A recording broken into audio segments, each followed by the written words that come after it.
everyone, it's Anne Marie. Hey, I'm back again, and this time I have the tutorial with the step-by-step instructions on how to make the inside pages of my latest design team project for Country Craft Creations. This is my I'd Rather Be Sewing mini album. It is a 7x9 mini album. The spine is 3.5 inches. If you'd like to do the take a look at the walkthrough video over on my YouTube channel, you could take a look at that. So this time we are going to go through the tutorial on how to make each individual page, and this is the paper collection that I used. It is fantastic. It's just a gorgeous paper collection. It's by Authentique, and it is called their Stitches collection, and it's very vintage sewing, graphics, this little dress form, and I remember these little stickers that were on top of the spools of thread. I remember from a long time ago. There's a sewing machine and some pins, and I guess that's yarn and knitting needles and some buttons. An old-fashioned tapestry-looking floral. This one is vintage ads. This one down here has what are these called? Thimbles. The vintage-looking gingham, and then I love me a stripe. And this one is this one here. Let me move this down. This one is tulips. They're sort of hand-drawn, and this is probably my favorite one. This is the old measuring tape or tape measure. Different types of needle stitches, and then another really pretty floral paper. This was the stitches pad. I forget how many pages were on this, but I know there was at least 2 of each page. So 2, 4, 6, 8, 10, 12. Yeah, there's probably at least 24 pages, and I used pretty much everything. The only thing I have left is a few stickers and one cut apart sheet and one other page. Oh, sorry, with the old-fashioned advertisements, and on the back has the thimbles. That's all I had left. So I used pretty much all of that, and then I also had the 6x6 paper collection. The 6x6 pad of this paper collection, and this one had 24 pieces, and I only have I only have 4 sheets of paper left, so I used this as a very paper-intensive book. And then what I also used was the Authentique, the cream color cardstock that you see here. This was the Authentique, just their normal cardstock, and I believe there's 25 sheets, and I pretty much used all of them except 1.5. So a lot of paper here. So grab yourself your favorite paper collection or the Stitches collection. You can get this at countrycraftcreations.com. I know Tammy was carrying that. Let's see, what else do you need? You're going to want at least 25 sheets of 12x12 paper. And let's see, your favorite adhesive, your ruler, your cutter. You're going to need a Scor Board for this one. And let's just jump right into it. So what we're going to do is, I'm not going to walk through how to make the cover or the actual book itself. I do have a video out there on my YouTube channel that does show how to make a cover and the spine. I know everybody on the Tammy's design team, the Country Craft Creations, there's 105 at least videos on how to make the covers. I don't go over the spine either, or not the spine, the binding. We all have our favorite bindings. If you could see mine, you could see it there. Some people really, really love the hinge bindings. There's Stack the Deck out there. There's T-Square. There's a whole bunch of free bindings, and a lot of designers very happy to share for free their binding. So I say take your favorite binding. I know on Tammy Merrill's YouTube, she shows how to use the hidden hinge binding system. Yeah, there's just so many out there. So I use the T-square binding. It's my favorite. I find it the easiest to work with. So again, just feel free to use whatever binding you prefer. So, okay, let's jump in. So, as we go along, I'm going to say this is page 1, this is page 2, page 3, and so on. You get the idea of that. So, first we're going to do page 1, where this is inspired by, or it's actually called I think it's called a double Dutch card, or a double fold Dutch card, something to that effect, where you have one flap that flaps up, and then these 2 flaps down here. You could use magnets to hold it closed, or you don't really have to have magnets. I just decided to add some ribbon here, and then I just made a little pocket. Okay, so let's start.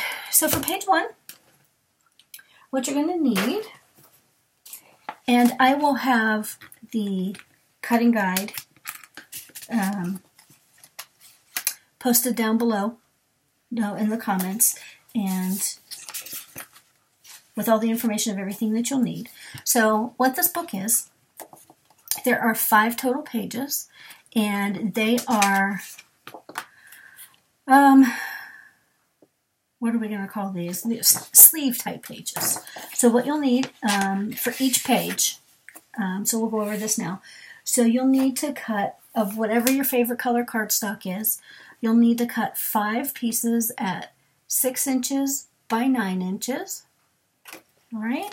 Then you're also going to want to cut 5 pieces, 5 pieces that are 6 by 8. All right. So then what you want to do, on your 6 by 9 inch, I have to grab my Scor board. On the 9-inch side, we're going to make the sleeve for the first page. So on the 9-inch side, 9 inches over here, you want to take your scoring tool. I do not care for this one. This actually hurts my hand when I try to use it. So I just use, I'm not even sure what this is. This is made by McGill. I think this is just a, I think this is a flower making tool. But I love it for scoring because you have like the fatter side here, and then there's the skinnier side here. So back to this. So you put your paper in your Scor board on the 9-inch side, and then you're going to score it a 1/2 inch, and then turn it around and score it a 1/2 inch again. Okay? And then what you're going to want to do is fold on those score lines, and with your bone folder, make sure you crease that fold really well. And then again on the other side, crease it. Now you can either choose to use wet glue or score tape or whatever. Normally I would use, excuse me, art glitter glue. Tammy carries this in her store. There's some other places that carry it too, but with the weather, at least here in the East Coast, apparently we are not going to have a spring because it's still winter outside today. But this, I guess this can't be shipped yet. It has to be above 40 degrees, and I'm pretty sure it's below 40 degrees here today. But anyway, I do know that Tammy's getting it into her shop in the next week or 2, I think. So, but anyway, for the purposes of the video and to speed everything up, I'm going to use score tape instead. All right, so you can either put your score tape on or use your wet glue. You just take the backing off your tape or add your adhesive. And you're going to take that one of those 6 by 8 sheets that you just cut that I cannot pick up. Then I find it easiest to line up the bottom left corner. I'm right-handed. You can do whatever's easiest for you. But I just line up those corners, make sure the page is straight, and it's inevitable. If you're anything like me, something always goes wrong. Sometimes you have to pull it off and start over again. But once you put your tape down or your glue, make sure you burnish that really well so that you get a good stick there. Then I'm going to come back over here. Take the tape off this side. And just close up your page. Okay. And there's the sleeve. So as you can see, that's the sleeve for page 1. This on the left-hand side is where your binding mechanism, it'll attach to your binding right here, and your pages will flip this way, and this leaves a open pocket. Now you can seal this back up if you don't want to have a pocket, but in my book I did actually put a big tag in that pocket. I just think it looks really cute. All right, so you have your base page done. That was easy. All right, so now what we need is the top flap. So for the top flap, you're going to want 1 sheet of whatever is your base color cardstock. You want to cut that to 5 inches by 6 inches. Okay, and then in your Scor Board,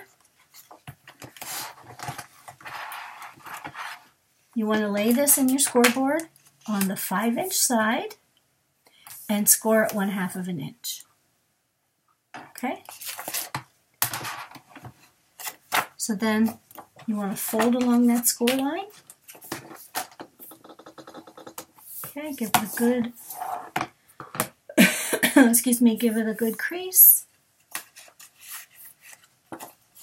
And then what I do,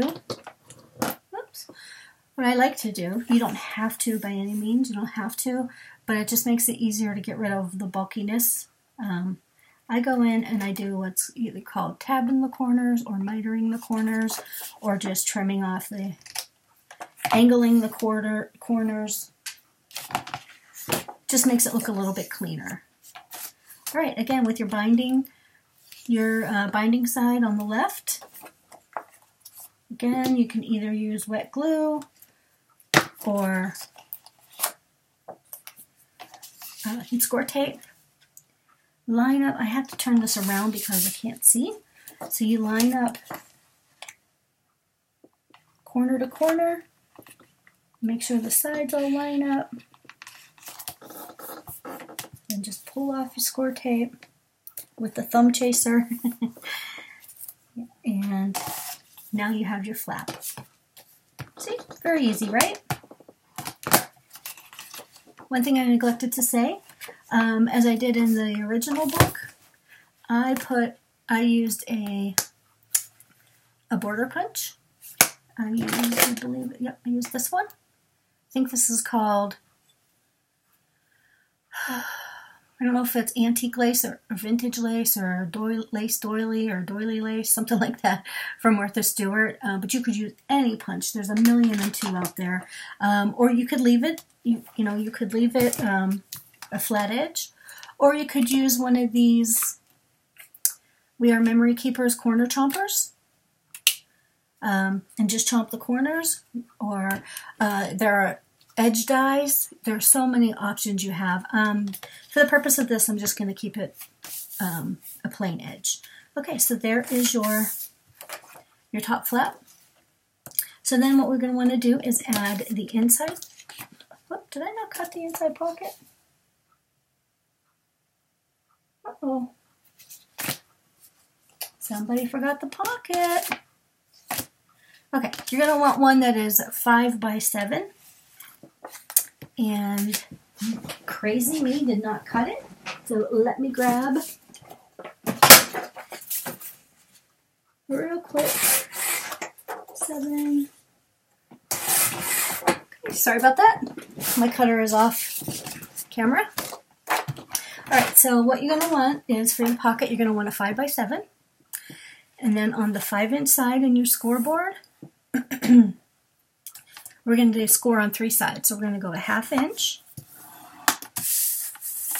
turn it, half inch, turn it to where the 7-inch side is in the upper right corner, score to 1/2 inch, and come over to the other side, score 1/2 inch. Right. So then you want to take your score tape. Actually, let's fold our sides first.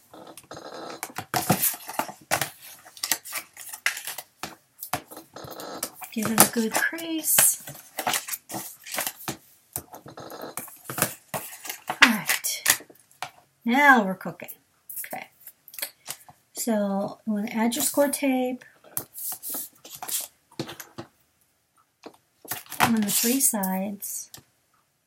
Again, typically when I do pockets, I don't use score tape because sometimes if the tags that you put in the pocket, sometimes depending on where you place your score tape on this tab, sometimes the tags can get stuck in the adhesive and it's a little bit annoying. So, all right, so now we have folded along those score lines. And then what we're going to do, I guess it's probably easier to see here. We have this score line and this score line where they intersect. We're just going to go ahead and miter those corners. Basically cut it off at the corner. Okay. Again, that's just removing any bulk that you might have. Alright, so, wow, this is really bright.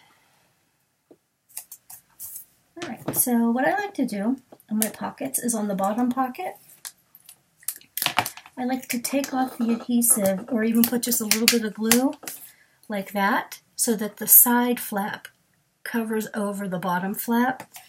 Just makes it easier for me to actually place down the pocket because you don't have flaps flapping all over the place. And okay, so remove the backing on your score tape, or at this point you can go ahead and put your wet glue on. So then you're going to take your pocket, take it back to your base page again, make sure your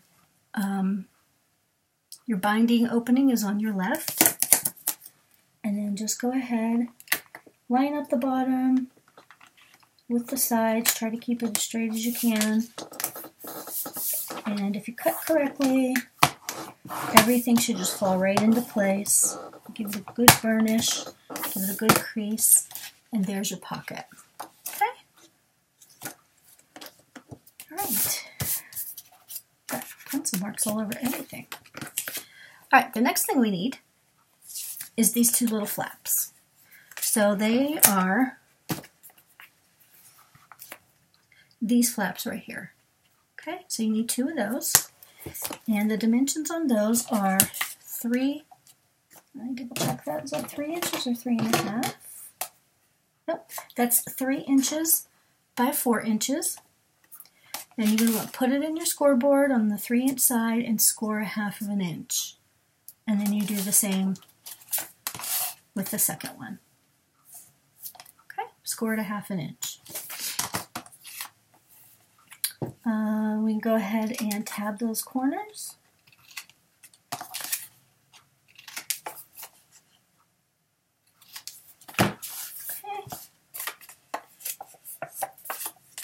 Then we will remove the backing.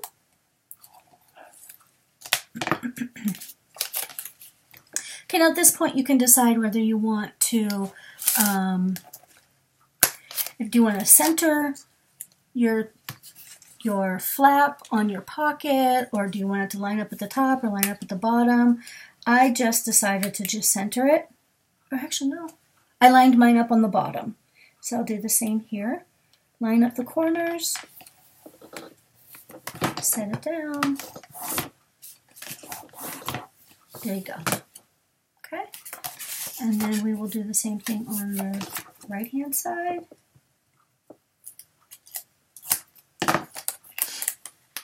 Line up the corners. Hope you can see that. Line it up along the edge. Everything should just fall right into place. Okay. And again, if you want to go through with a corner punch, I'm sorry, not a corner, an edge punch, put the pretty edge on it, the lacy edge, or you can leave it square, like I did. At this point, you can decide whether do you want to use magnets to hold these closed, or do you want to put some sort of closure on here. The way I did it is I put some seam binding. I just attached it right underneath this pattern paper. You tie it closed and it holds it closed. But what's actually holding everything down on this one is I have right here under this little sticker, I have a magnet. And I also have a magnet up here in the book. So if you hear that, that holds it closed.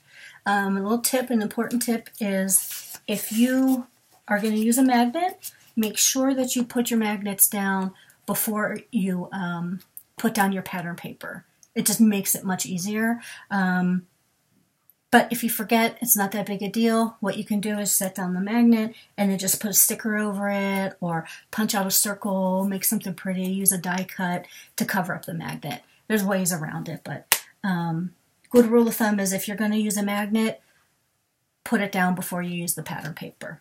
So that's page 1. So, and then you can just put any number of tags that you have in here. In mine, I just used 2 of the 4x6 cut aparts that were in the paper collection, and they just slide right inside there. So again, if I were using magnets, I would put one right here, and then put another one right here, and then that would hold everything closed. If again, if you're going to use a magnet, you don't necessarily have to have any type of a tie closure or anything on your flaps, but I just think it just makes it look pretty. So there you go. That is what is this, double Dutch card page, or the double Dutch card turned into a scrapbook page, if you want to call it that. All right, so let's go on to page 2. So again, page 2 is just the back of page 1. And, oops, goodness. Mine looks like this. It's a very simple pocket page. Okay, you can see there's the pocket. I just have a couple of tags, or little booklet tags that I made that I store inside there. So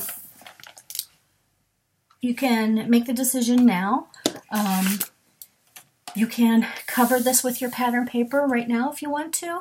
So you really don't have to do that because your pocket's going to cover, you know, I don't know, 4 inches worth of the page. So, but you can always tuck your pattern paper down inside the pocket also. So if you forget to put down your pattern paper, it's not that big of a deal. So, all right, so here's your page 2. And what you're going to need for the pocket is 1 piece of your base cardstock cut at 4 inches tall by 7 inches wide. And again, we're making a pocket, so we are going to turn this into, or I'm sorry, we're going to place this into our score board on the 7-inch side. We're going to score it a 1/2 inch, turn it onto the 4-inch side, score it a 1/2 inch, and then turn it again to the 7-inch side and score it a 1/2 inch. So what we've done is scored it on 3 sides, and the top of the pocket is here. All right, so what you want to do is make sure that you fold, and I lost my, oh, here it is. Fold and crease your score lines really, really well.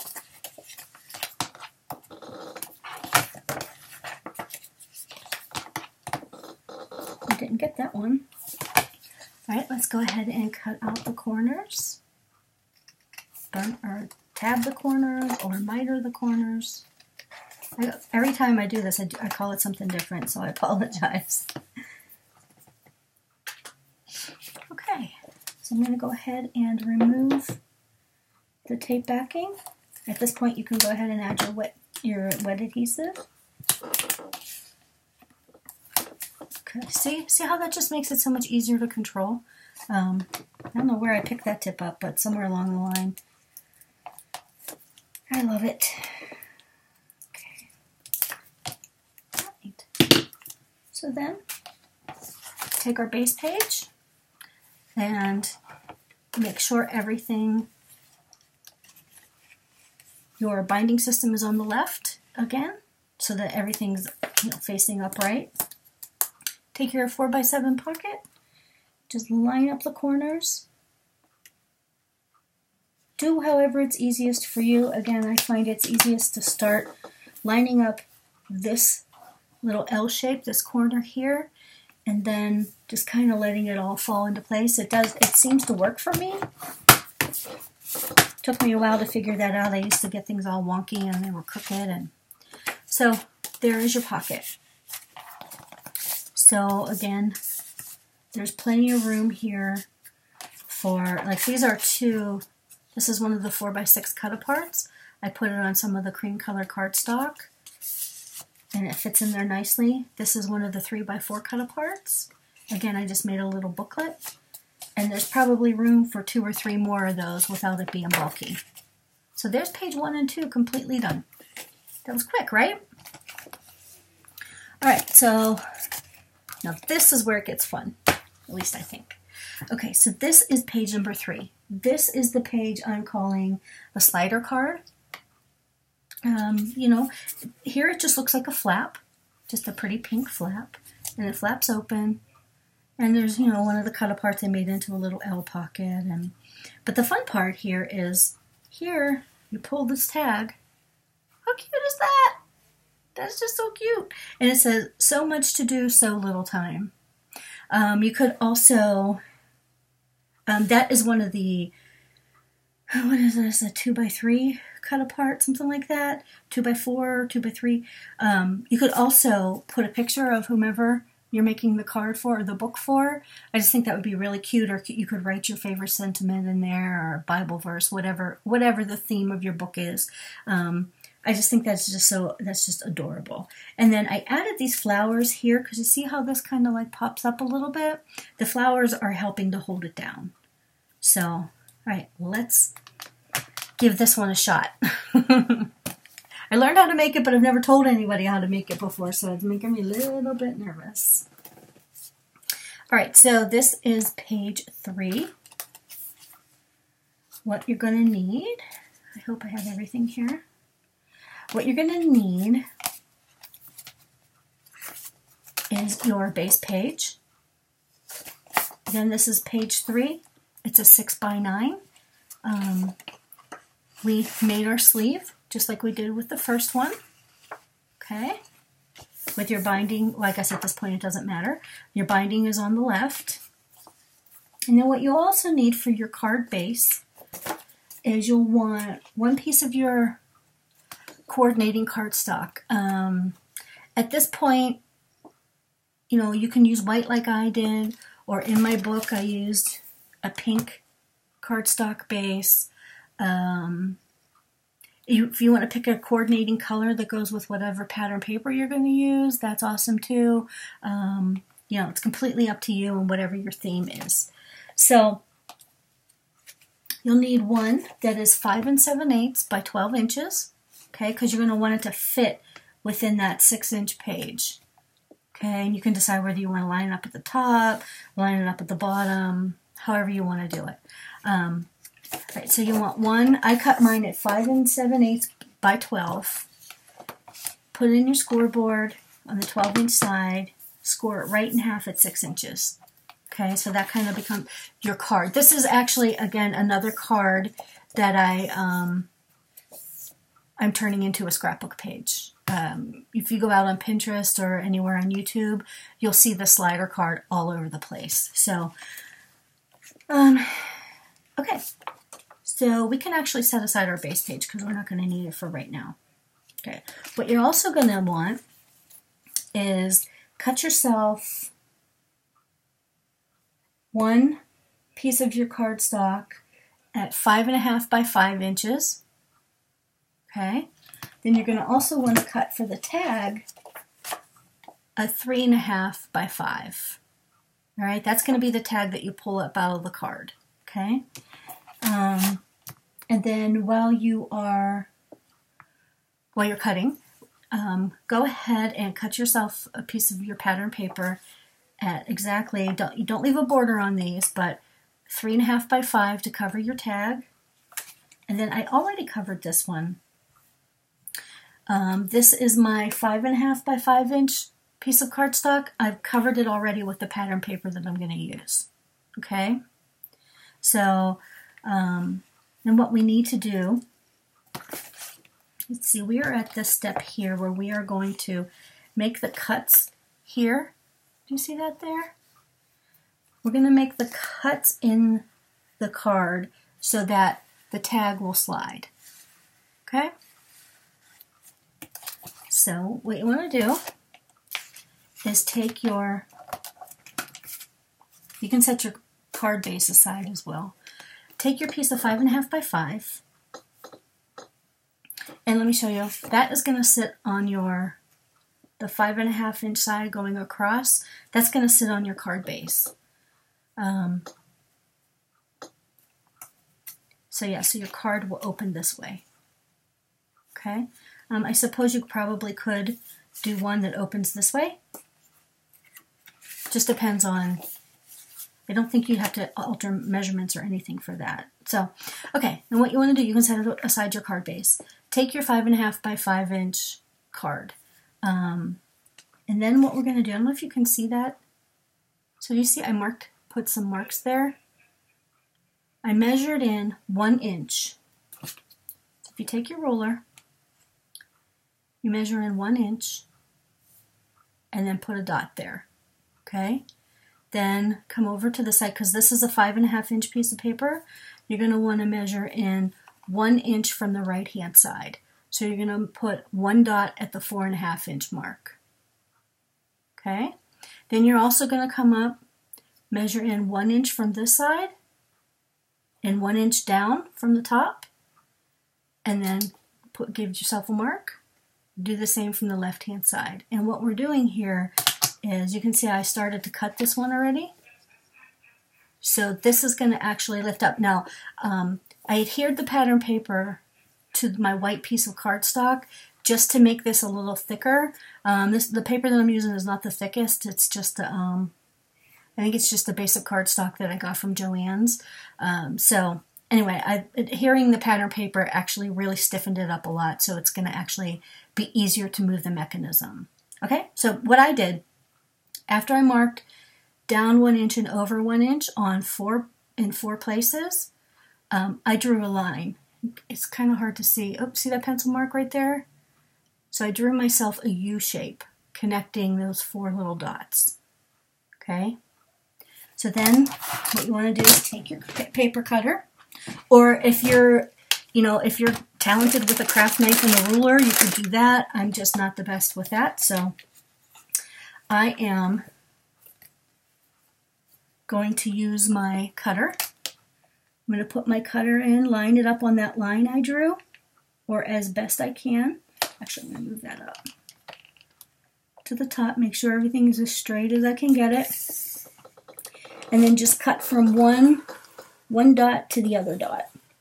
Don't want to cut all the way down because I don't want to cut beyond that little 1 inch mark. So you see there? See how that's opening up? Okay, then we're going to turn that around. Do the same thing on this side. So you're only making 3 cuts. Line that up. And it's inevitable for me that something goes wrong. But I say, just cover it with a flower. So, oops. Okay, see? So you're going to just have that little flap. So see how that opens up there? Okay. Then let's move our cutter. And what we need to do now is to make a couple of score lines so that this tag folds up like that. So see, that's a score line. And then we're also going to score across the top. All right, so come back to your scoreboard. All right, so again, you're going to want the 5.5 inch side in your scoreboard. Actually, no, I'm sorry, I just misspoke. You want the 5 inch side in your scoreboard. Okay, what we're going to do, oh, I forgot to glue that down. Oopsie. I didn't glue it down there. What we want to do is take your, when you're at the 1 inch mark, you came down 1 and you came in 1 inch. We just want to score, see if you can see it, from that first dot. Your sister calling. Sorry about that. Sorry about that. I forgot to shut off my phone. You just want to score in between those two dots that you made, right? So you want to score from here to here, okay? And then what that's going to do is just crease it. Again, that's just going to help the card fold, okay? The next thing you want to do is come over to 2.5 inches. You just want to score in between those two lines that you cut, okay? Then what's going to happen is, then you're going to take this one, and you could fold it like this, okay? So see, that gives you an idea. Let me just really quickly, let me just tape that down. I forgot to glue it down. I only glued around the edges. Of course. Why does it always happen when the camera's running? You run out of Scor tape, or you run out of glue, or at least me. Okay. All right, so that you have, you want to call this your mechanism? It's already done. Just give your score lines a little burnishing, just to help everything. Okay. All right, now you're going to want to take, you set that aside for a second, you're going to want to take your tag. Again, your tag is 3.5 by 5, and what's going to happen is we're going to glue the pattern paper onto the tag, and that should fit right inside where your mechanism is, and you'll see we're going to actually fold it or score it, and then when you pull it, it's going to pull the mechanism up as well. So go ahead and attach your pattern paper to your tag. Oh, come on now.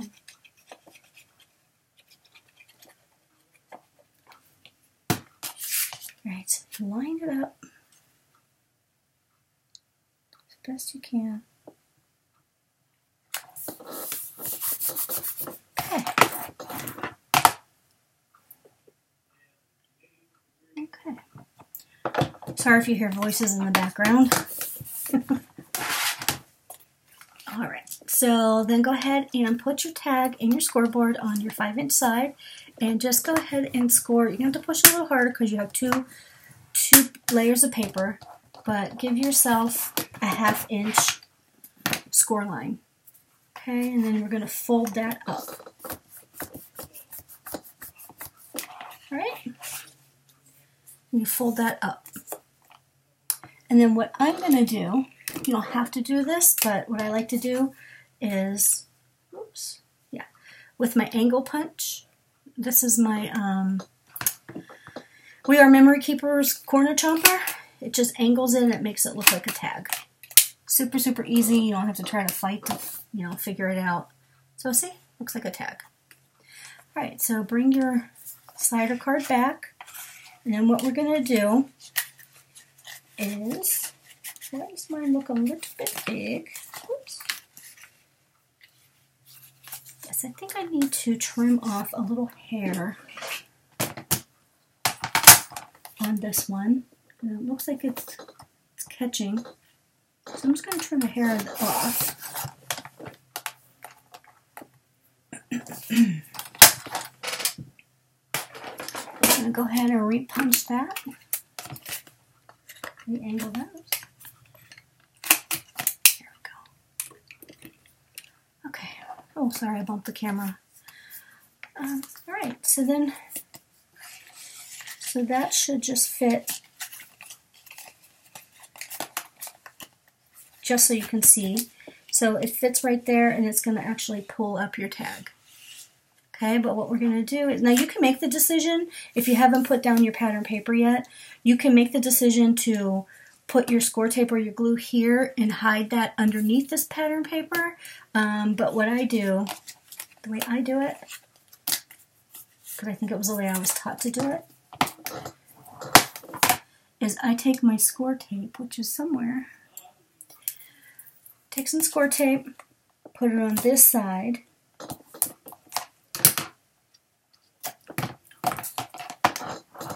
Give it a good burnish. And then, actually, I'm going to line it up first.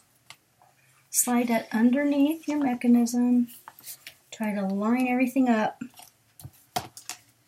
And how cute is that? Okay, then I'm going to take my score tape off.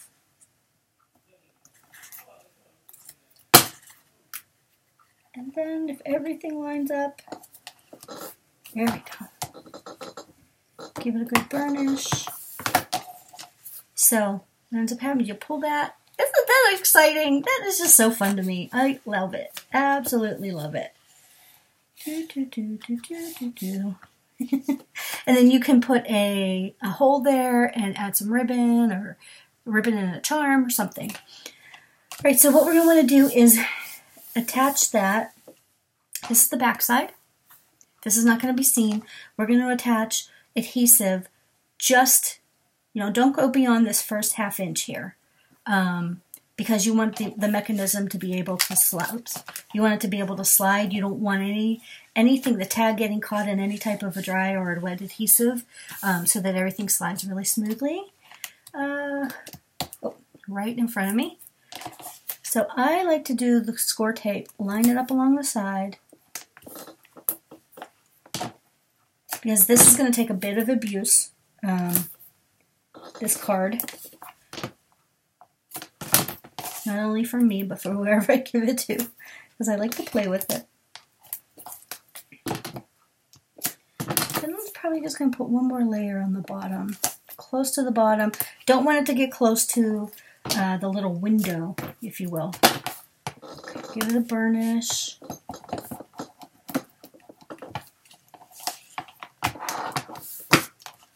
Okay, now grab your card base. Okay. And make sure that it's facing the right way.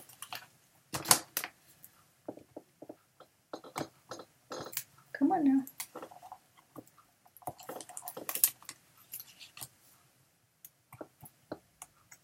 Okay.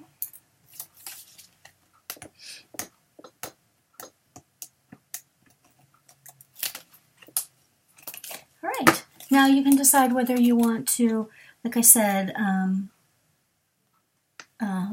center it here on your card base or wherever you'd like to put it. I'm just going to do, let's see. All right. Try to get it as straight as you can. There you go. Give it a good burnish again to hold it down. Because like I said, this is going to take a little bit of abuse from the action of pulling the card, or pulling the tag, I'm sorry. So yeah, so how really fun is that? I just think that's adorable. Think about all the different, you could use it for birthday, or just a hello. There's so many different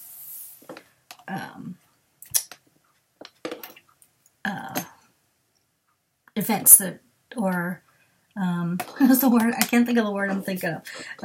Reasons to send one of these cards. And one thing that I forgot to mention to you is you might want to go ahead and make sure once you get everything down that you delete the little dots that you made or any lines that you made on your cardstock. So now what you want to do is either use your score tape or your wet glue. Again, use a nice strong adhesive because this is actually going to get put onto your base page.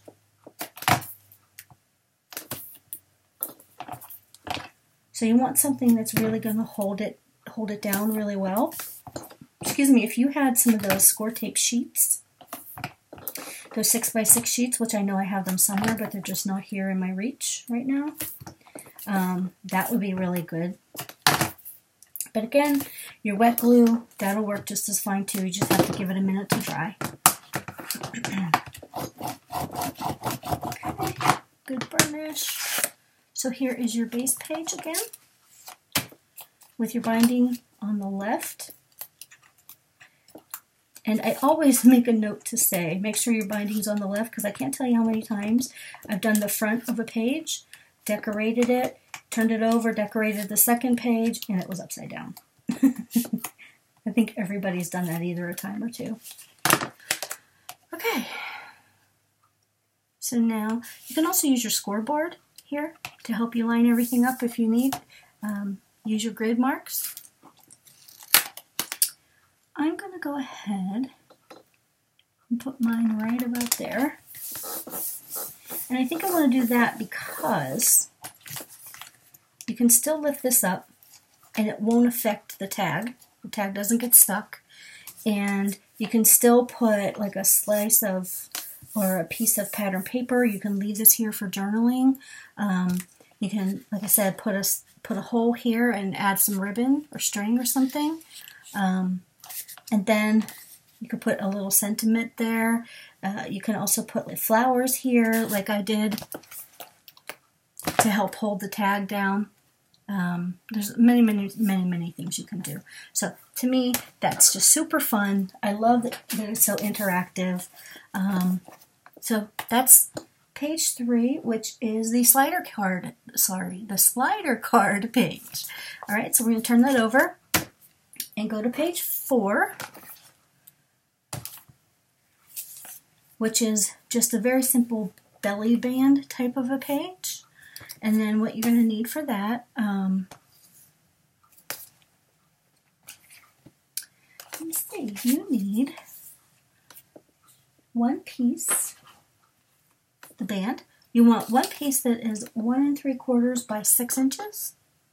Okay, and you can decide whether you want it down here. Do you want to place it right in the center? It's totally up to you. At this point, you can do the border punches. I'm sorry, I keep calling them border. It's an edge punch. Here, you can see the pretty lace. And then what I did is glue the entire thing down. Actually, I used score tape, I think. And I put score tape underneath just so that these could actually slide, the tags could slide underneath. And it's really held in there really well. So, again, all I did was take my 1 3/4 by 6 inch punch and I eyeballed it, or you could measure and find the center. You could, like I said, use your edge punch. And then once you punch your edges, if you have probably about 3/4 of an inch left, you can cut a piece of 3/4 inch paper and put it there and, do a little bit of inking right here. If you want to ink, you don't have to, but ink the edge of the lacy part. And just looks really pretty. It just adds to the vintage look of the paper collection. So that is page 3 and 4 done. So that was pretty simple. Okay, so now we are going to go on. Wait, did I forget something? No. We are going on to page 5. And this is my all-time favorite. Everybody laughs at me, but I absolutely love this one. This one says, "May your bobbin always be full." And I have some pretty gray seam binding down here, bluish gray. And what this is, ta-da! That is called a twist and pop-up card that I just altered it a little bit to become a scrapbook page. I know I'm not the first person to do it, but this is the first time I did it, so I thought this was a lot of fun. So I'm going to leave that open. All right, and what you're going to need for that page, oh, and if I haven't said this already, I think I don't know if you're working along with me, or I think it's always best, no matter who is doing the tutorial, it's always best to watch the tutorial start to finish first, because I know it's a shocker, but I'm far from perfect, and I make mistakes all the time. So I'd hate for you to work along with me, and then I made a mistake, and you might not have enough paper left. That would just break my heart. So anyway, so let's go on to page 5. Okay, what you're going to need to do is, what is that? You're going to want one of your sleeve pages, sleeve base page, right? Create yourself one of those. Then you're also going to want, for the card base, another 6 by 12. And then you're just going to score that in half at 6 inches. Okay. Then you're going to also need, these are your, what are these pages called? This is the panel page. This is 4.5 inches by 12 inches. Then the third page that you're going to need is the actual mechanism itself, and that's a 4 by 10. Okay? So let's just start off, like I said, with your base page. This is a 6 by 12, and you're just going to set this into your scoreboard on the 12-inch side and score that right in half. Okay? You could set that aside for a few minutes. Then the next one you're going to want to take is your panel page. This is your 4.5 by 12. You're going to score this one. You're going to make 3 score lines. You're going to score one at 3 inches, one at 6 inches, and one at 9 inches. Okay? Then the third page is your 4 by 10. This is called the mechanism. You want to put this in your scoreboard with 4 on the short side, which is 4 inches. Score that right in half at 2 inches. Okay, and this is where it gets a little bit tricky. So what I've done is actually I scored everything, folded everything, and I drew the lines in pencil, which makes it easier for me to follow, so you can maybe stop and back up and look at it a couple of times. So you went ahead and you scored at 2 inches. So go ahead and, oops, let me do this way. With the 10-inch side, on the 10-inch side, you're not going to score yet. You're just going to take a regular pencil or a pen. I always have a pencil. I call it my underwriter pencil. So you're going to want to just make a little tick mark at 3 inches.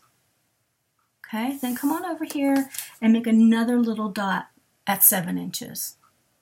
Okay, and then we're going to turn it around. Do the same thing again. One at 3 inches, one at 7 inches. Okay, I think you see where we're going with this.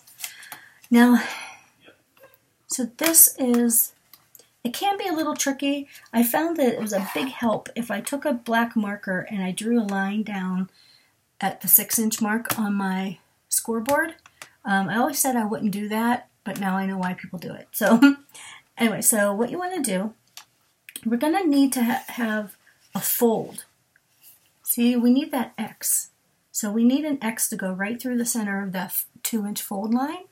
So we're going to take your 3-inch mark, your little teeny tiny, you can see my little teeny tiny mark right there. I'm going to line that up in your scoreboard. And then what we want to do is take, so you have one 3-inch mark, you have one 7-inch mark. So you're going to want to line those tick marks up in your scoreboard. Whoopsie. And then score straight through there. See how that all kind of lines up there? Then you're going to want to turn it a little bit. Find your next 3-inch mark. I found it easier to, when I actually marked at 3 inches, I wrote 3 inches beside it. So then I took that next 3-inch mark and lined that up with the next 7-inch mark. Okay, and then, whoops, just score that again. So see, and then what you end up with are 2 score lines that intersect right at the center score line. And you'll see why that's important in a minute. Okay, so let's take your mechanism page. Okay, you want to fold along that 2-inch score line. Give it a good crease. Then what you want to do is turn your page over. Okay, and then here's your 2 diagonal score lines. Fold one that way and give it a good burnish. Then go to the other one fold that and give it a good burnish. So after you fold the first one, it should look like that. Okay? Then after you fold the second one, it should look like that. All right? So what you're creating here, and this always takes me a minute to figure out what I'm doing. There we are. Then you want to fold it in such a way that you create this tiny little house. Isn't that cute? And if everything lined up correctly and your paper was cut properly, everything should line up along the bottom here. And your score lines, you might have to manipulate a little bit, but your score lines should all match up.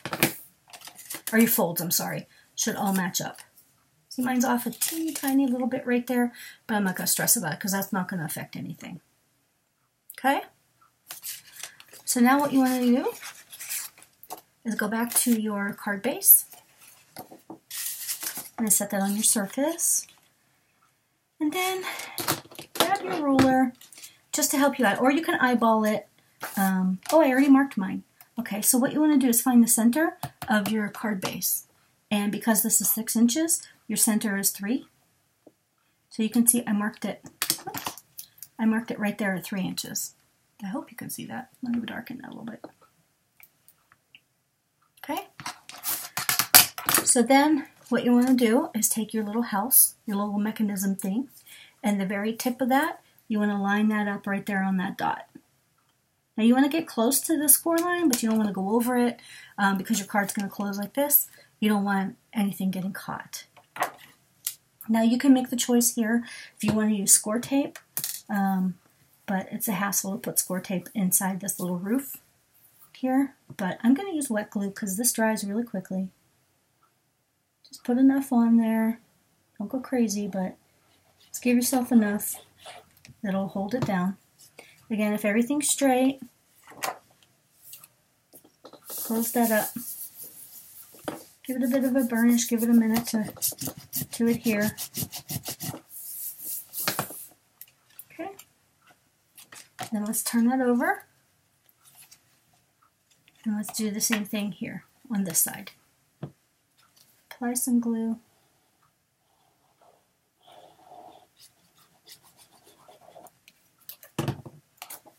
Close it down. So like I said, we're just attaching the mechanism into the card. Alright, so if we turn it back over to the front, open it up. Uh-oh. Whoops. See, I had a little bit of glue that stuck out. Yikes. Okay. Won't hurt anything, it's going to get covered up. Alright, so now we need our mechanism. Okay? I mean, these are our panels. So what we want to do is we've already scored those at 3 inches, 6 inches, and 9 inches, right? So what we're going to do is fold these so that after you fold it, you have an M or a W, however you want to look at it. So you want to take the right side, fold it over towards the left. Okay? Turn it over, fold it up. Turn it over and fold that panel back on itself to the left. Okay? Okay. So you want the center panel, or this center mark here, to actually be, what is this? A mountain fold. So it's valley, mountain, valley. Okay? So you want to bring this back over. And let's find the center of that again. So again, your card is 6 inches. Let's just give ourselves a little mark at 3 inches. Just a guide where to line it up. So then what you want to do is take your panel with your mountain fold, the center fold. We just want to set that right there. Line that up on your little score mark. Try to keep your panel page and your mechanism page, try to keep it flush along the top. The bottom, it's going to hang over. And also try to keep the folds, these folds here, along the edge of the paper. Try to keep it all lined up. If you don't, it's not that big of a deal. But you just don't want anything to catch in your mechanism. Okay, so let's go back over here to the right side, and then we're going to fold that side in, and you see how this naturally creates two squares here? What we're going to do is put some, again, you can use score tape up here. You can mark this with an X if you want to. I don't feel the need to do that, but you can go ahead and put some glue inside there, inside just that top square. Okay, see that? The glue's all right here. We're just going to close that down. And I'm sitting here praying that this works, or else it's gonna feel like a dummy. All right, so then come over to the left side, fold that back on itself just to get it out of your way. Again, you have two natural squares. You want to put some on the bottom square this time. Again, you don't need a lot. It depends on what kind of adhesive you use. So give that a little burnishing. Put my lid on my glue. Okay, and at this point, if you're lucky, kind of give it a little bit of help. You can see it's all kind of folding in. Ta-da! I know, I'm a child. There you go. It pops up. And everything should line up. You might have a little bit of overhang on the bottom, but it really doesn't matter. I was actually thinking with that little, see how that little bit of overhang right there? I don't know if you could see that. See that littlest bit? I don't want to cut it off. I might be able to. But you can actually put a piece of ribbon or some sort of trim here that'll cover that up. But how cool is that? So then it opens your card. And it'll sit in your book like that. And then you can use, these are the perfect size for 3x4 cards, the cut-apart cards. So that's exciting. So what you want to do is put some score tape or use wet glue. It's going to go ahead, because we need to adhere this to our scrapbook page. It's actually, it looks intimidating, and it was intimidating the first time I did it, but it's actually really easy to do, and it's a lot of fun. I'm sitting here breathing a sigh of relief that it actually worked right on camera. Okay. Alright. Let's remove the score tape.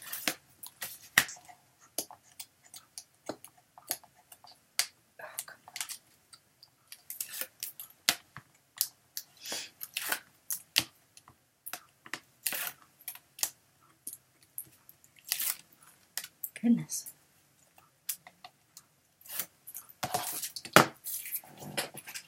Alright, let's bring your page back, your base page, page 5.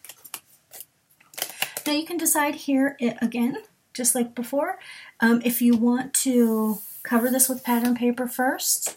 I don't know, it seems like a lot of waste for me. So maybe you could put like a 2-inch piece here and here. But what I did in my book, after I put the card in, I just went in and added a couple of strips of the pattern paper. So it's up to you. So I go ahead and adhere this down. I think I'm going to move this one up a little bit this time. Try to line everything up with the edge because they are both 6 inches wide. Being mindful that you don't have anything hiding or hanging off of the binding edge, because when you go to open your book it might crease your paper and you don't want anything to get stuck. So there's your page and there's your pop-up card. Isn't that exciting? It's so exciting. Okay, yeah, and so then, like as I did, you can actually tie some, you can use a magnet, although I don't know that I would use a magnet. There's quite a few layers under there. You could use one of those spin tabs, you know, I've seen people use. I haven't learned how to make those. Or, you know, just use your ribbon to tie it closed. And to be honest, it's really not moving all that much. So yeah. So there's page 5. How exciting. Love it, love it, love it. I hope you guys make it and that you'll show me tag me on social media or something, or send me a message and let me know that you made one of those pop-up cards. I think everybody should. They are so fun. So, so fun. All right, let's move on to page 6. We're cooking right along here. All right, so page 6 is after that tough one. We're just going to do a simple L pocket page. So this is that page where it has J&D coats, all those little stickers that are on top of, or that used to be, I don't know if they still are, but on top of the little spools of thread. This one says Clark's Spool Cotton, J&D Coats, Spool Cotton, Brooks 6 Corp, Chain Cotton Standard Quality. This is so cute. I just remember that from when I was young. All right, what you're going to need is one piece of your cardstock. You could, by all means, use just the pattern paper, especially if you're using Authentique. They make really nice weight pattern paper. But I always like my pocket to be whatever my coordinating cardstock is. And then I like to cover it with the pattern paper. But it's totally up to you. It's your book. All right, so you need one that's 4.5 inches by 6.5 inches. On the 4.5 inch side, you want to score at 1/2 inch. Then turn your paper around. Actually, let's go this way. With the 6.5 inch side in the scoreboard, score again at 1/2 inch. So that means you scored 1/2 inch on 2 sides. One long side, one short side. Okay? Then you'll see what I did here. I played to connect the dots again. I measured over 1 inch from this edge and drew a dot. Then from the bottom, I measured up 2 inches and drew a dot. Can you see that dot? Then I just connected the two. I drew a line. I thought this might be the easiest way to show you how to do it. Sometimes it's easier to do it that way than to try to explain it. Then you can either use scissors if you have it, if you have nice long scissors, or you could use a craft knife and a ruler. Easiest thing for me is just grab a cutter. Line up those 2 dots in your cutter. I have one right here. I have another one down here. I'm just going to cut that off. Couldn't be easier. Right? So you just cut off that top triangle. And you have yourself a cute little sleigh in the pocket. Still, where's my page? Here it is. So you're going to go ahead and, with your favorite adhesive, either your Scor tape or your wet adhesive, will take off the backing or add your adhesive.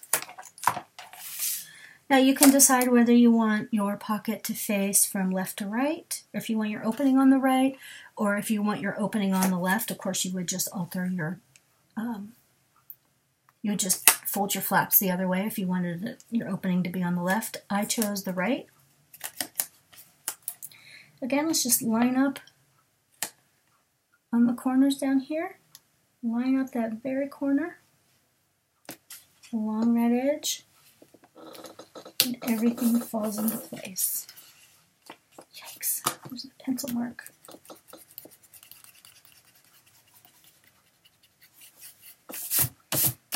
Okay, sorry about that. I will cover that with some ink. Give that a good burnish, and let's see. There's your pocket. See, it's a nice deep pocket.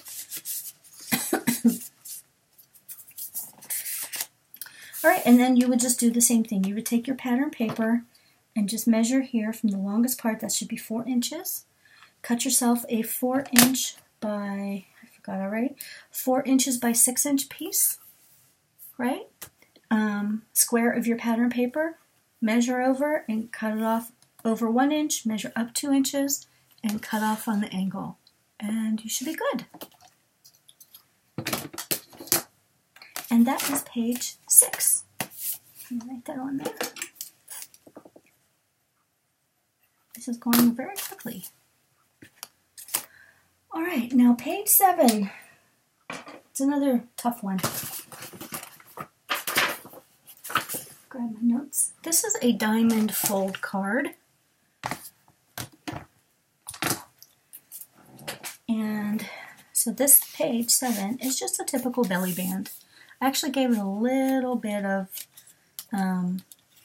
play. There's a little bit of room in the belly band. And I've also put a tiny little pocket, like a stopper pocket down here to hold the card. Okay, because it was flopping around and falling through. So this is, like I said, called a diamond fold card. You can see this is where you would write your sentiment on the back, or if you didn't want to, if you just wanted to use it in your scrapbook, you could cover it with pattern paper and put a photo on there. But it opens like this. You can see where the diamond fold comes from. Okay, then I also put a flap on this one. It says so on and so forth. And then I put, a little pocket inside there. Okay, you don't have to do that. That's just something I added just for fun. And then this is the back. And then you can see there's a magnet under, I think it's over here. There's one here and one here. You don't necessarily need a magnet because the cardstock is pretty, like I said, the cardstock itself, the cream is pretty nice weight. And then when you add the nice weight of the pattern paper on top of it, it kind of holds everything down. And if you burnish it really well, when you're folding, everything will lay nicely. So what we're going to do is we're going to go ahead and make the card base and see how that goes. That should be fun. It actually looks much more difficult than it really is. So what you want to do is get your page 7. Okay, you don't need that right now, so you can set that aside. What you do need, okay, you will need, let's see. Okay, you will need one piece of cardstock, the white cardstock that's cut. It looks to be 6 inches by 11 inches. Okay, and on the 11-inch side, you're going to want to score at 4 inches. Score at 4 inches. Come over, score at 6 inches, and then 7.5 inches. Okay, as you can see, there's 4, 6, and 7.5. I think you recognize the X from our pop-up card. Okay. Okay, what you want to do now, though, while you still have your card in your cardstock in your excuse me, Scor Board, is come over with a pencil, a pen. Again, I recommend pencil. Put a little dot at the 2-inch mark. Okay, because we're going to play connect the dots again. I'm going to rotate it. Am I going the right way? Let's see.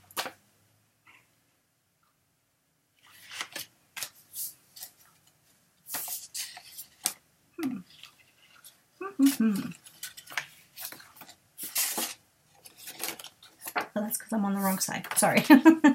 Okay, so you want to go mark at 2 inches. Then rotate it, put your little mark at 3 inches. Then rotate it again and put your mark at 9 inches. Sorry about that, I confused myself. Okay. Then we're going to do the connect the dots again. So you're going to want to take your 2-inch mark, and I tried to illustrate it here. You're going to take your 2-inch mark and put it in your Scor Board. Okay. You're going to line up your second score line, which is the score line you made at 6 inches. So at the bottom of that score line, you're going to want to put your 2-inch dot in your score line and then line up the bottom of your 6-inch score line in your Scor Board. And just like we did on the other, the X we made on the twist and pop-up card, we're going to do the same thing. We're just going to go ahead and score straight down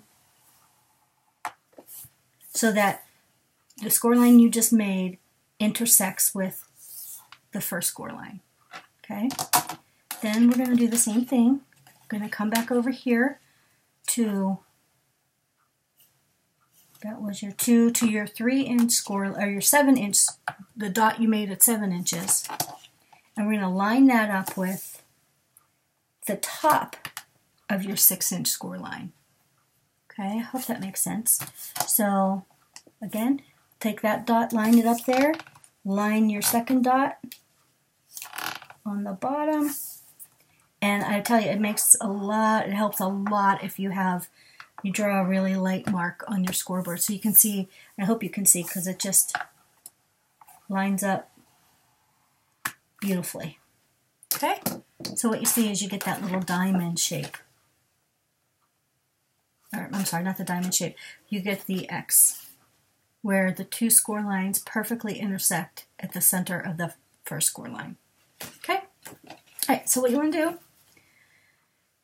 is we need to fold these. Okay, so you're going to turn it over, and you are going to fold the first line back on itself, come back, turn it back over again, take the second score line, fold it towards you.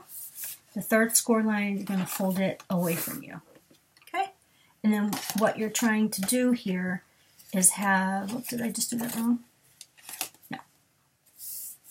Yes, I did it wrong. There we go. You want to fold it in such a way that the diamond ends up on the top. Okay, can you see the diamond shape?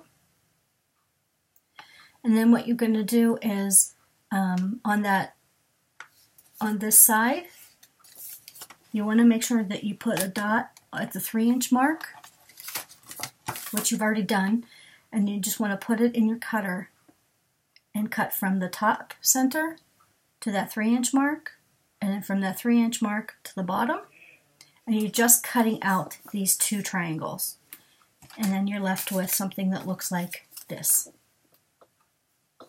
Okay, see that? It's pretty. It opens up, folds perfectly on itself. This one was a pain. I'm gonna pitch that one.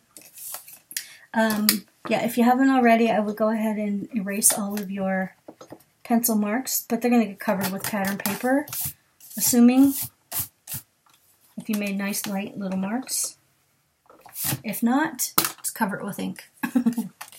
Okay, at this point you can decide whether do you want to use, do you want to put some ribbon around the back and tie a ribbon to help hold it closed? As you can see, it's a little bit wonky without some sort of closure, so what I did was put a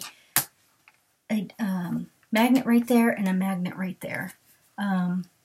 But you might also want to consider putting the magnet underneath, maybe here, here, and one right here, and then it'll kind of hold it closed right there. That's up to you. Okay, so then the next thing you're going to need, well, let's do your pattern paper. So then you're going to want, and you have to decide how much pattern paper do you want to use. Do you want to just cover the front of this and these two sections? I prefer to cover the whole thing, because as you can see I did here, right, and the back. So what you're going to need is 3 pieces of pattern paper that are cut at 3.5 by 5.5. I cut that at that size because I like to have a little bit of a trim around. I like to see the cardstock show through. And but you can actually, it's probably, this is 3.5, it's probably 3 5/8 maybe, I don't know. You can adjust that however if you don't want any of your cardstock color to show, but I think it's really nice. So what you want to do So cut yourself 3 of these at 3.5 by 5.5. And then in your scoreboard or with a ruler, with your 3.5 inch side at the top in your scoreboard, go ahead and take your pencil, give yourself a mark at 1 3/4 inches. Okay? Then put the long side at the top of your scoreboard and mark at 2 3/4 inches. Turn one more time to the short side, put a mark at 1 3/4. Turn it again to the long side and put a mark at 2 3/4. So essentially what we've just done is found the center on each side. Okay? Then what you're going to do next is grab your cutter again. Then you're just going to go ahead and with your cutter, so much. You're going to take that first dot, line that up with the second dot, and make a cut. Now you don't want to throw these away because these are perfectly sized to fit inside. Oh, not that one. Hello. Perfectly sized to fit inside those little spots there. Okay, so keep these. And go ahead and cut this. Make all 4 cuts. Line up your dots as best you can. If it's off a little bit, nobody's gonna know.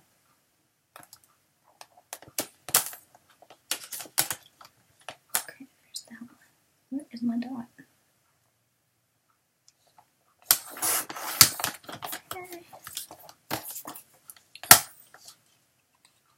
And then corner to corner. And there's your diamond shape. Okay. So you could ink them at this point or, just keep, or not. So whatever you choose to do. Okay, I'm going to use this one. So I've already cut my diamond shape out of my other 2 pieces of my cardstock. And just lay it right inside there and just glue that down. Or score tape, or ATG, whatever you like.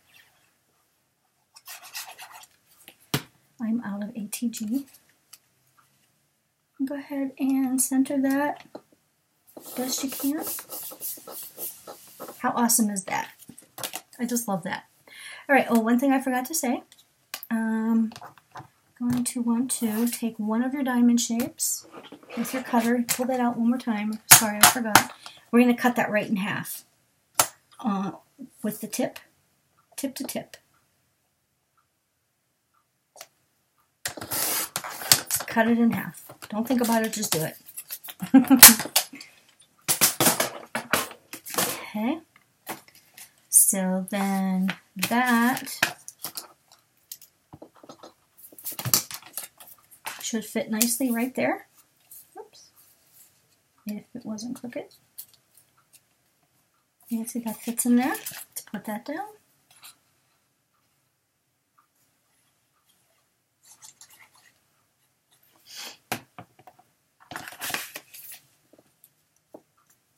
And try not to cover the fold lines. Whoops, like I just did. Just so nothing gets caught up.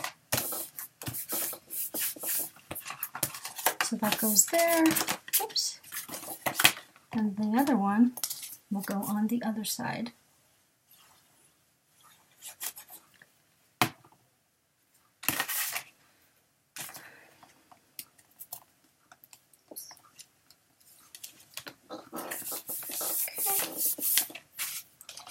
So then you have this third one. Again, you don't have to cover the back side. I just think it looks nice. Again, it's your card, your project. Do what you like to do.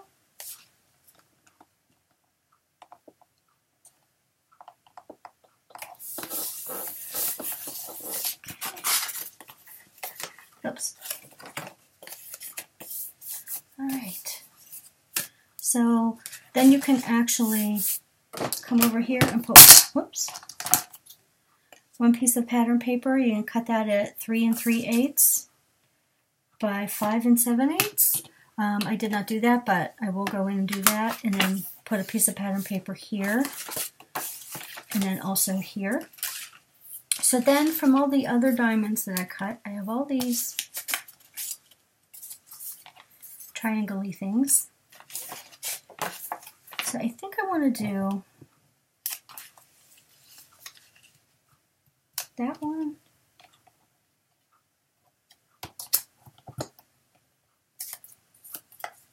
No, I don't want that. Ah! So you can figure out what goes where. There we go. That one there. And then that one and that one. Then we'll go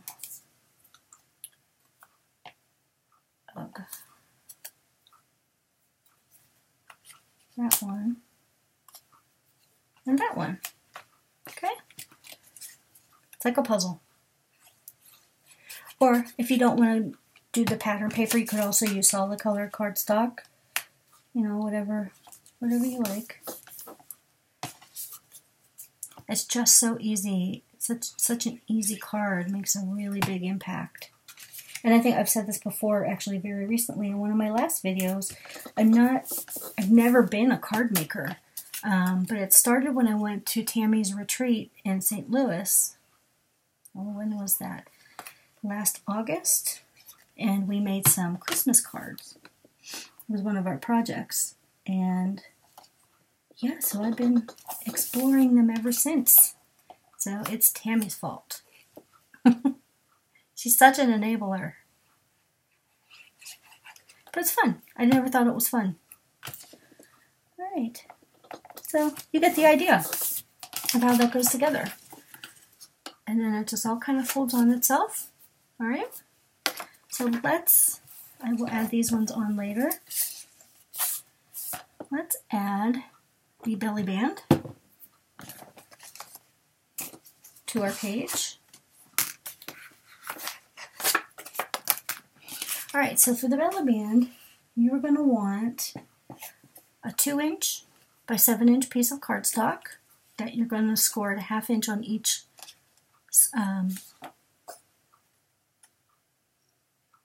with your paper in your 7" on the 7" side, score it at a 1/2 inch, and then 6 1/2 inches. Okay, and then fold and burnish those tabs. Give yourself some glue on the tabs or score tape. And then decide, where you want to place that. I tried to go in the middle. Eyeball it in the middle.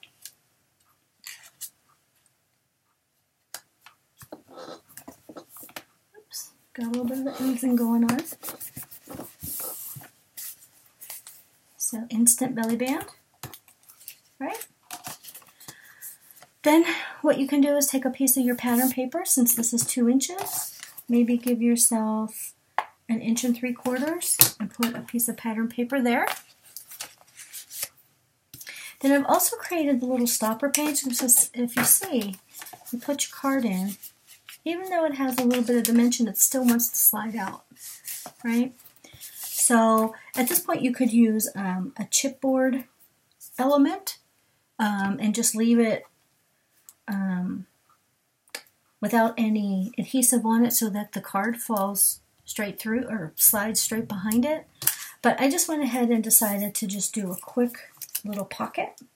So I'm going to actually use a piece of score tape to hold this one down. Oops. And for this little teeny tiny pocket, the measurements on this are, what is this one? It's 1 inch by 7 inches. And I will show you 1 second.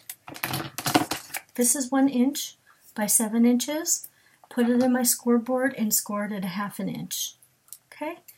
And and then I put it on the long side, scored a 1/2 inch and a 1/2 inch. So we're making a pocket just like we have every other pocket that we've ever made. It's just a really skinny little one. Alright, so oops.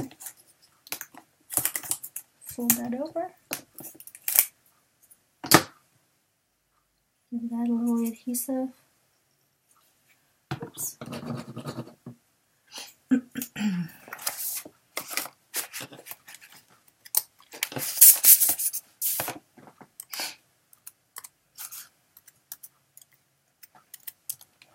Sorry about that, my screen went black. Alright, I put a little bit of adhesive on each side. I'm just going to set that down, line that up along the bottom. It's a little bit thick. So I am going to give that a good burnish. Whoops. Whoa.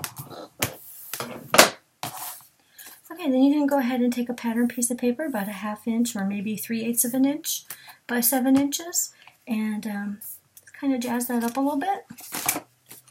Take your diamond card, diamond fold card. Oops, get over there. And then see, that'll actually help stop it. And then what I did is, this was still a little bit too loose for me, so I put a little bit of extra glue right inside there to kind of make that opening a little bit tighter. Okay, so that is page, what number is that? That is page 7, your diamond fold card and your belly band and your stopper. Okay, how cute. Okay, so for page 8. Page 8 is a pretty simple page. It is just a pocket on the top left-hand side. Let me grab that for you and show you. This is page 8. All I've done is did a side pocket up here, where that just slides right through, right back in. But I think in this one, I'm going to make it face this way. It's just a little too, it's awkward pulling it out this way when this page is over here, so I'd rather pull it out this way. Right? So what you want to do with page 8, there's my page 8. Alright, so you are going to need, I didn't write it on here, you're going to need one piece of your coordinating cardstock that is 4.5 inches wide by 5 inches tall, and then we're going to score it just like every other pocket on 1/2 inch, on the 4.5 inch side, turn it to the 5 inch side, score it 1/2, turn it back to the 4.5, score it 1/2. Right, so we're just making a typical pocket. So, take off your score tape or add your adhesive. This would be really cute also too, before you form your pocket. You can actually do the edge punch with your Martha Stewart punch or whatever. Now at this point you can either choose your pattern paper, put down your pattern paper, your background paper, and then so you have your pocket formed. And then I'm going to line mine up with the top right instead of the left this time. So see, so what I ended up doing is I just put a piece of pattern paper from here to the top, and I scooched it down maybe 1/2 inch inside the pocket, and then I used a different pattern paper down here. Yeah, because I just think that wastes so much of the page. So then what you would do, take one of your cut aparts. This is a vertical one, but it would slide right inside there. Actually, this one's a little bigger. This pocket's a little bit bigger. So Yeah, I did actually cut it the wrong way. Oh, but that's okay. It works good. So you can put a tag in there for yourself, and then you can actually put, just like I did, put a photo mat here with a sticker. And that's actually all glued down. And your page is done. Super, super easy page. So that's page 7. That's page 8.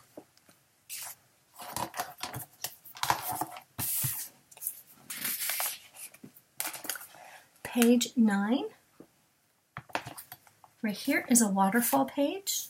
If you're familiar with waterfalls, they usually have a closure to keep everything contained really nicely. You don't necessarily have to have it, but I'm sure you just heard that. There's a magnet in there that's holding it all. Then I just have 1, 2, 3, 4 waterfall pages. So the fronts have some pretty pattern paper on them. The back I've left plain, and I just use some of the stickers from the sticker sheet. So there's the vintage ad.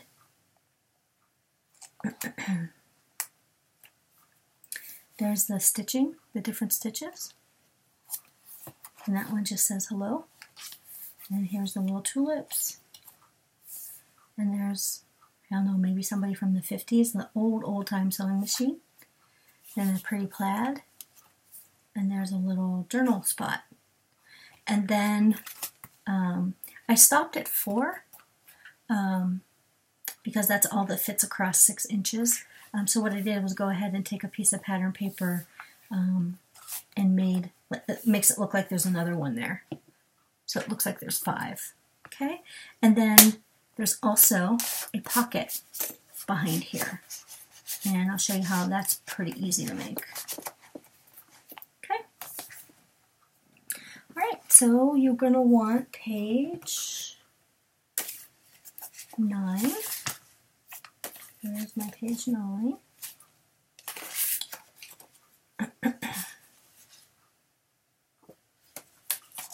Okay. So you will need your final, my paper clips. You will need your final base page. Then you're going to want, this is your waterfall base. It's 6 inches by 6.5. Then you're going to want 4 of the waterfall pages. And they measure 4 3/4 by 6.5. You're going to want to take your waterfall page, put it in your scoreboard on the 4 3/4 inch side, and measure, score at 1/2 inch. You do that for all 4 of your waterfall pages. Okay.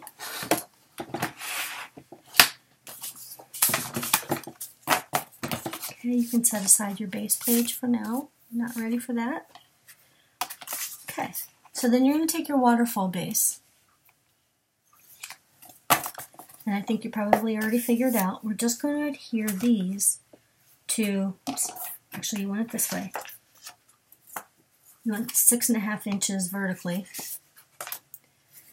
Now you can make the decision whether you want to miter these corners or tab these corners. I don't feel the need to do that. I don't usually do that on my waterfalls, but of course you can. Okay, so add your score tape to your flap or your wet glue. Actually, make sure fold along your score line and give it a good crease. Then add your adhesive. And just make sure, do a dry run and make sure I have it all set up the right way. Okay, I'm going to turn mine so that it's closest to me. Then you just take, pretty critical that you line this up.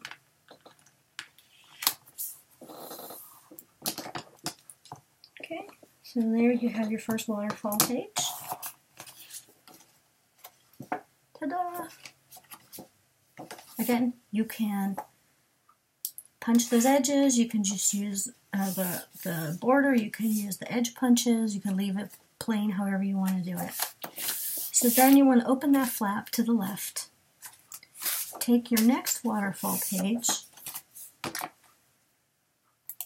add your adhesive to your flap. Okay, and then you want to line up this edge with the edge of the last waterfall on the edge of the tab of the page before it, if that makes sense. So you're going to want to take this, again trying not to cover that up, but getting as close as possible to it while leaving everything lined up. This is a tricky one. It takes a little bit of practice if you haven't done it. So you see the beginnings of the waterfall? Page 1. See how everything lines up beautifully? There's page 2. Let's add page 3.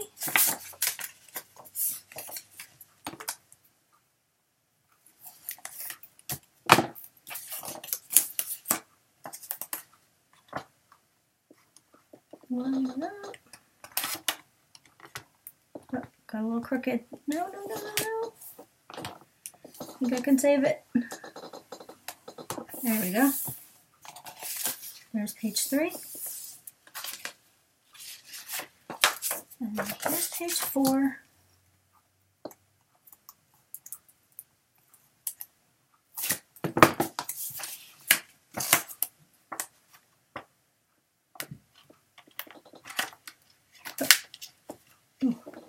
Shoot. Don't want to get overconfident. I almost screwed it up. Okay. There we go.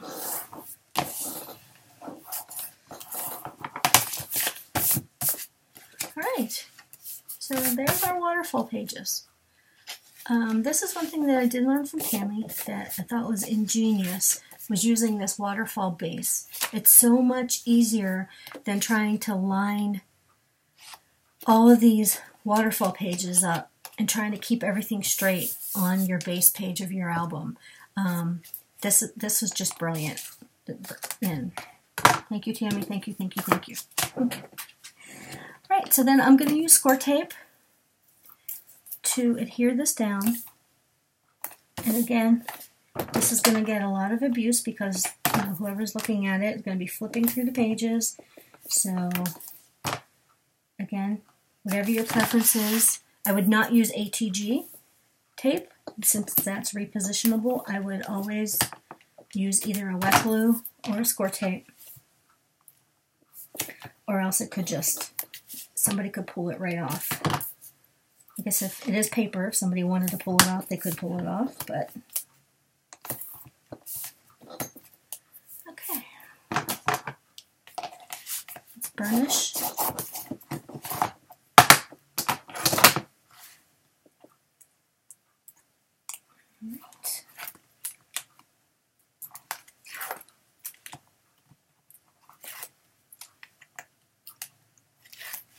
I wish I owned a piece of the score tape company with all this score tape. Alright, so what I did with mine is I decided, oh, darn it, I wasn't supposed to use score tape. Dang it, I knew I forgot something, sorry. What you want to do is, this was supposed to be a pocket. When you put it down, it was supposed to form a pocket. So what you want to do is just use, see, this is the perfect example of why I say make sure you watch the video first. Just use wet glue and put it in a U shape along both sides and the bottom, so that along the top that there's still a pocket. So now I don't have a pocket on mine, and now I'm upset. But that's okay. So line that up with the bottom corner best you can. Line that up. And then what I do is come in here and just use my bone folder. You can use your finger. Just try to give it a good burnishing to help that stick down. Okay. Now before you add your pattern paper, we're going to want to add our closure. At this point you can use, you can put a piece of ribbon, attach it to the back and do a ribbon closure here. Or you can take a magnet, put a magnet here, And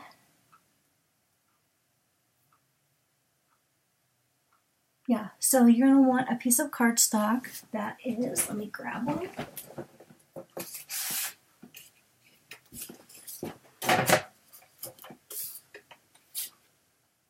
What do I do?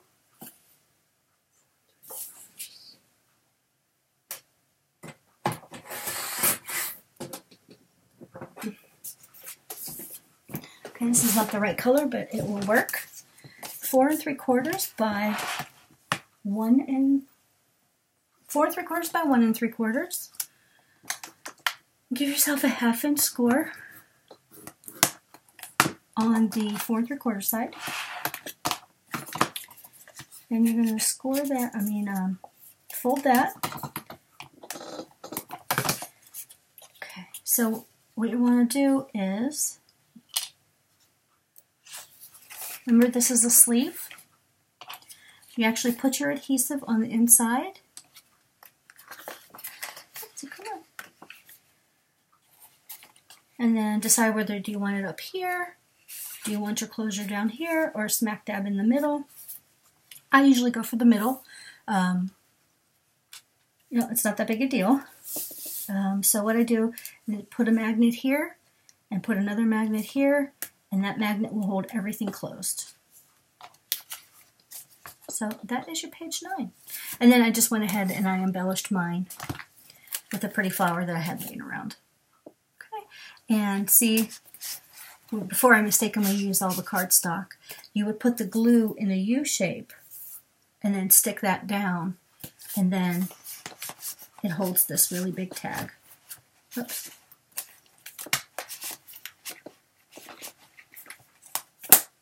So that is your waterfall page. All right, we're almost done. Your next page is page 10. And on page 10, it's very simple. It is just a flat page that has, look how sweet she is. I just think she's so cute. Look at that old time sewing machine. I don't know if she's like cranking that by hand or... Anyway, so this is, again, just a flap, and there's a magnet in there. Is that a magnet? Yep, there's a magnet right there. And that kind of holds that closed, and that actually holds her. Those magnets are super, super powerful. By the way, these are the ones I took the cover off. These are the basic gray large magnets that Tammy sells in her store. As far as I know, she's the only one that in the country, I think, that's able to sell those. I'm not 100% sure about that, but I think so. All right, so for page 10, you are going to need a flap of cardstock that's 4 3/4 by 6. And you're going to want to put it in your Scor board on the 4 3/4 side, score it at 1/2 inch.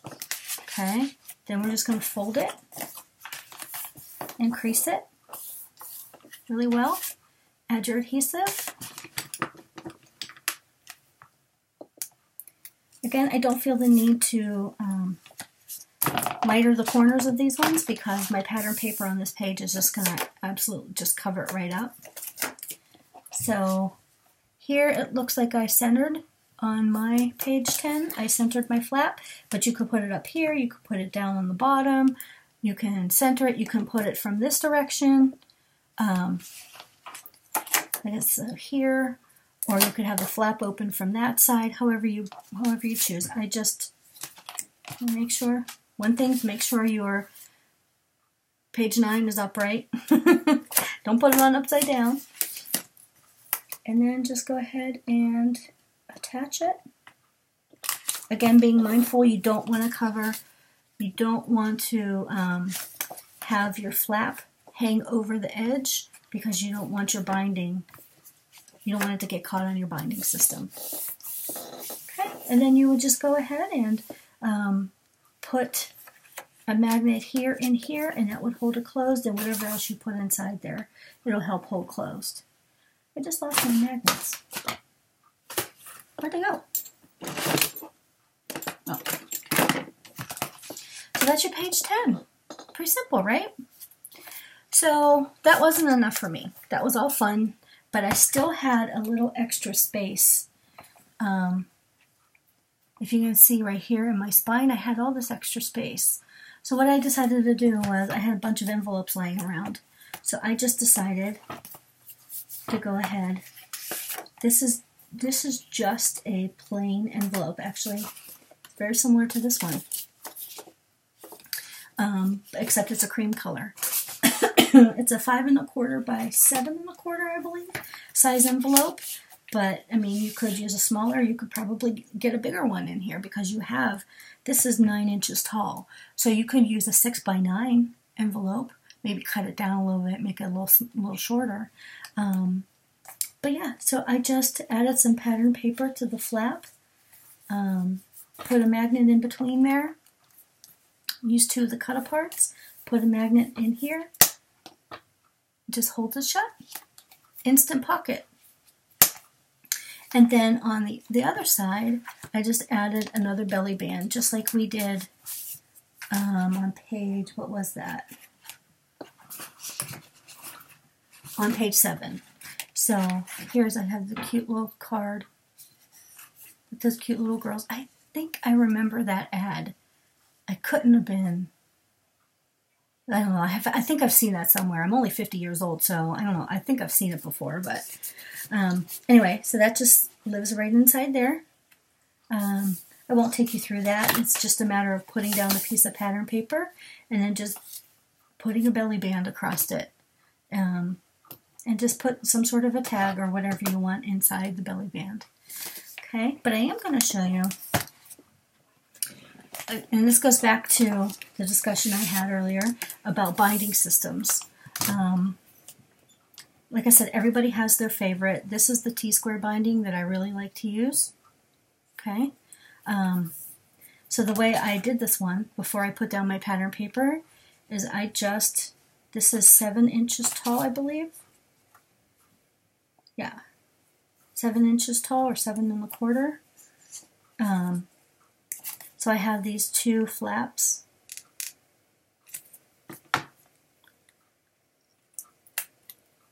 I'm sure if you've been around scrapbooking long enough, you've seen this done before. So you just kind of lay your, sticking to my fingernails. You just lay your envelope, center it as best you can. Try not to go over that first score line. And then you would take off this backing. Kind of sandwich it in between those 2 fins. So you see, you have an automatic fin, and then this fin would fit inside your book on the spine, just like that. You can see that?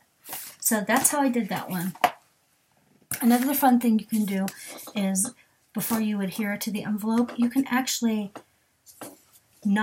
make a notch, which would look like,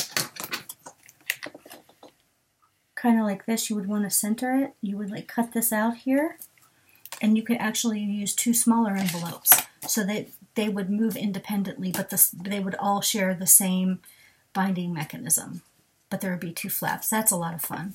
So anyway, so that's how I did that envelope page. Super, super simple. And then lastly, I have the inside back cover. I call this a book, not a book, a box, excuse me, a box pocket. So you can see that it's made out of cardstock. It's a little bit of a heavier weight. It's a 1/2 inch tall, 1/2 inch thick if you want, 6 inches wide, and I made it 6 inches tall. So see, it just holds all these extra tags.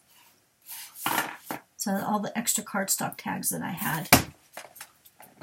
So let me give you the measurements on that. So what you'll need is a piece of your cardstock. Now this is just everyday normal 65-pound cardstock. What I used in my book was 110 pound, just because it has it's thicker, it has more substance, and it won't get squished as easily. But by all means, you can use this, and you could cover it with a normal pattern paper, and it'll be sufficient. So what you want to do, cut a piece that's 6.5 by 8, and then on the 8-inch side, we're going to make 2 scores. We're going to score it a 1/2 inch and 1 inch. Rotate it to the 6.5 inch side, score it a 1/2 inch and 1 inch, and rotate it one more time, and then score 1/2 inch and 1 inch. And what we're doing is just building up the edge. Alright, so you can see what I did here is I cut away how earlier I was calling it tabbing the corners. But see, we have 2 score lines here and here. We're going to fold the first score line down, and then you're going to fold the second one under. And then what that does, this tab adheres to the page, and then that gives you that 1/2 inch lift that you need. So I'm going to go ahead and cut out this corner again.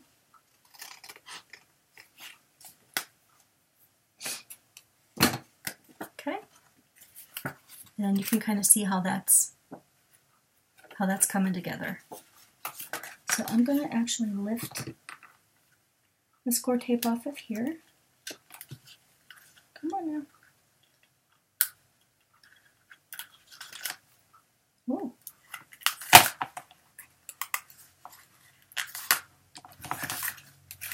And this one.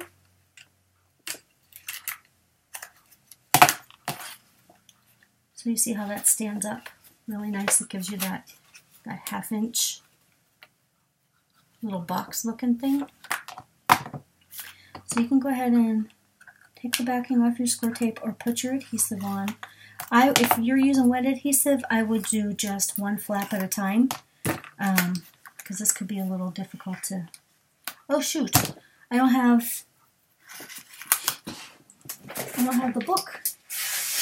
So let's just say I do have a piece of... Let's say this is my inside back cover. Oh, that's just perfect. So then, now that you have your box pocket done, you can just line up just like you were doing any other pocket. Line it up on the sides and on the bottom. And then what I did was use my bone folder. Actually, it's too short. Use my ruler to get in there and burnish down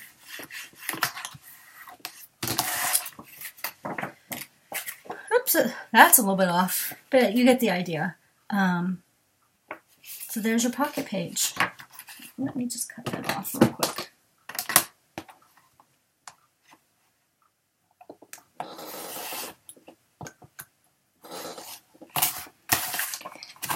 So that gives you your pocket. And again, you can store it, you would cover it with pattern paper. You would store your extra cards or journaling cards or whatever you wanted to store in there. So that is our book. I hope you liked it. I feel like I've been talking for 6 hours. My throat is like really dry. So here's the book that we made. Again, I don't show how to embellish the front covers, because I think that's such a matter of personal preference. Everybody does everything a little bit differently. But if you need any help with that, just send me a message, and I'd be more than happy to get in contact with you and walk you through doing the cover.